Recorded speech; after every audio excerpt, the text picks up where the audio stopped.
This is Sukaura village, located in Ward number 3 of Hadikhola Village Development Committee in Makwanpur district in central Nepal.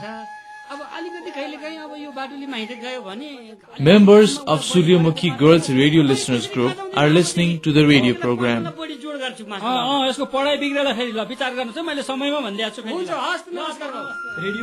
Besides Suryamukhi Girls Radio Listeners Group, there are around 36 other groups in Makwanpur who listen to the radio program Naya Nepal, or in English, New Nepal, regularly.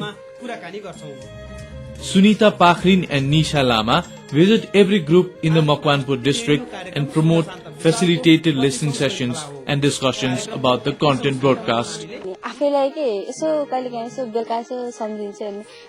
Sometimes, especially in the evenings, I look back and reflect and realize that there are a lot of changes in me. I had never ever dreamed that I would work in a radio sector. I am very happy.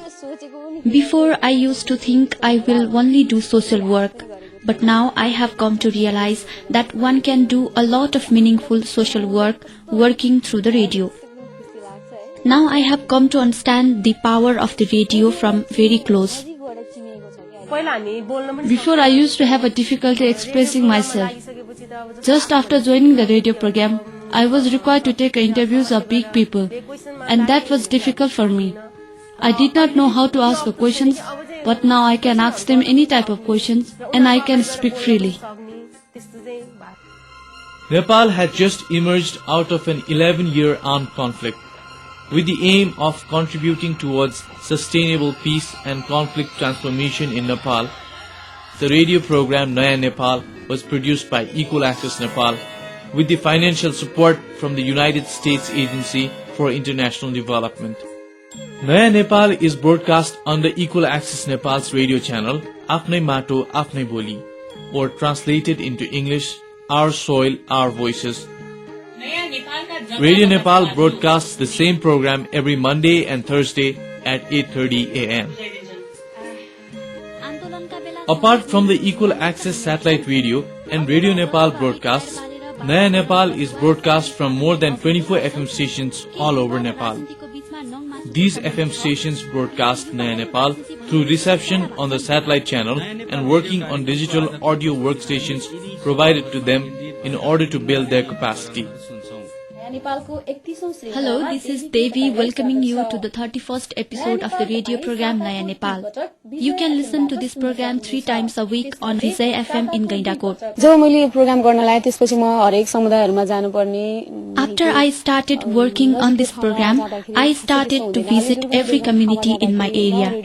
People in remote areas were very happy to see me when they learned that I came from the radio program Naya Nepal. And this allowed me to work very closely with them. I give all this credit to Naya Nepal.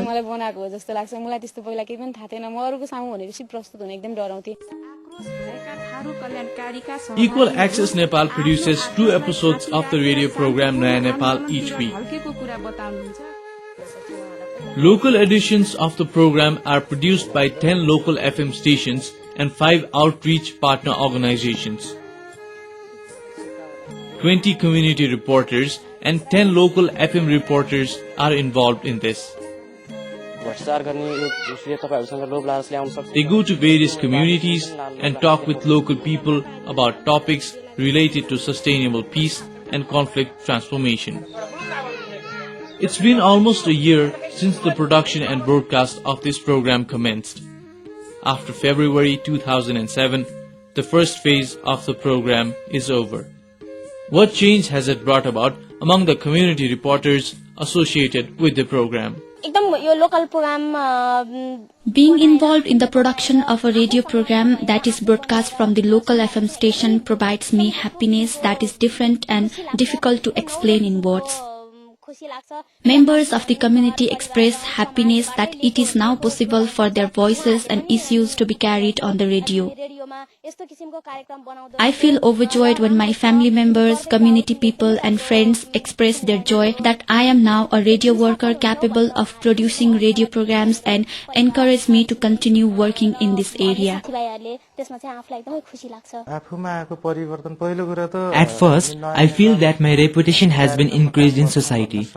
There is now a marked improvement in my understanding of conflict. Before I started working on this program, I used to think that conflict is all about fighting, killing people, and about physical violence only. But now I know that conflict is invisible and that we should analyze it from the grassroots level. Now I feel I can better analyze the conflict. As a simple human being, we had not got the opportunity to study and analyze any incident. But after receiving training, we began to observe our community's situation and the type of incidents that were happening around us.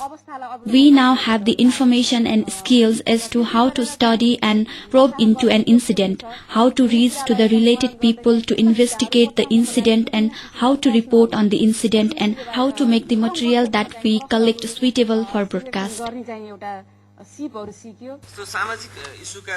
Firstly, the community's people's views over social beliefs like widows wearing red dresses and the tradition and the practice of witchcraft had changed.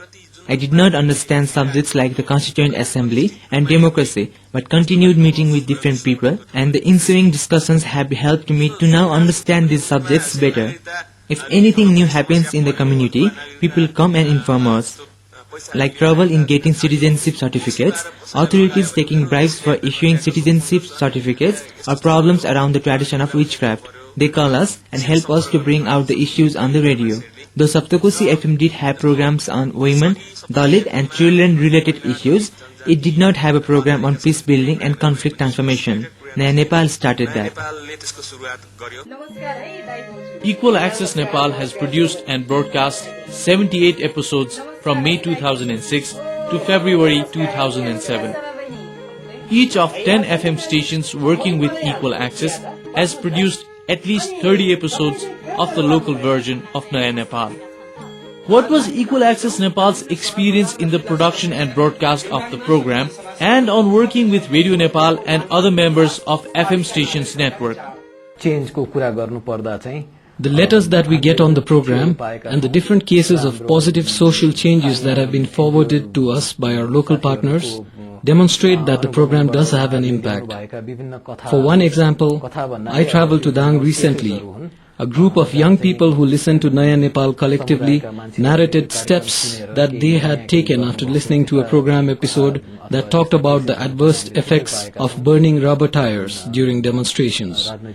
After listening to the program, these youth held discussions with their college friends and student leaders affiliated with the different political parties and advocated against the burning of tires in Ghorai Dang in future instances of political demonstrations and sought their commitment.